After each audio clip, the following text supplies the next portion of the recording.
a lot of empires of this era, the Gupta Empire was very tolerant of other religions, especially Buddhism. It profited heavily from religious trade and pilgrims. Despite this cultural sensitivity and diversity, it culturally revolved around Hinduism. All their rulers were Hindu. Regardless, they were very peaceful when expanding their empire. Hindu temples and shrines were built throughout the lands ruled by the Guptas. Their dominant literary works strayed away from religion.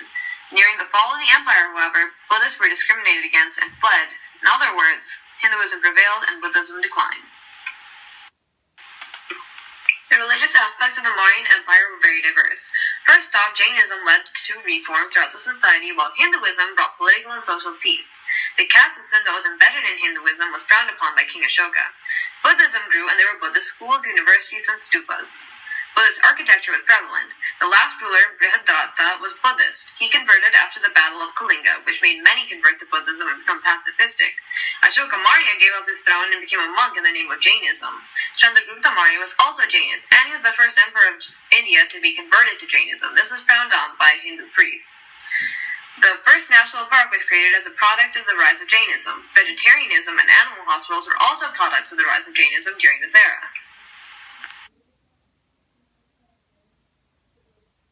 Today we're going to be talking about the economical and intellectual aspects of both the Mauryan Empire and the Gupta dynasty. For the Mauryan Empire, the ruler Ashoka, grandson of Chandragupta, encouraged trade and constructed an extensive system of roads, complete with rest areas for travelers.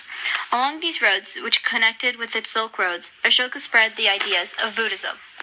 The core of the Mauryan Empire was the kingdom of Magadha, which benefited from its strategic location and plentiful agricultural and iron resources. Later, the Mauryan government made its capital at Pataliputra. This imperial establishment included a large army, which was supported by a 25% tax on agricultural products of the empire and by state monopolies on mines, shipbuilding, and armaments. During the political fragmentation in northern India, economical development was mostly aided by guilds of artisans or merchants. Now moving on to the Gupta dynasty and its economical aspects. It should be noted that the Gupta style of rule was not as centralized as that of the Mauryan Empire, although they did share some things in common.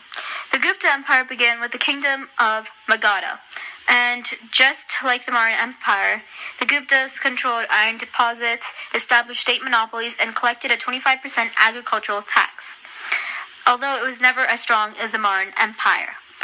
We can see a common theme between both ruling powers, that the agriculture was key. And later on, the financial burden of defense against the Huns was the result of the Gupta Empire collapsing. It should also be noted that the Gupta dynasty was a bit of a show-off.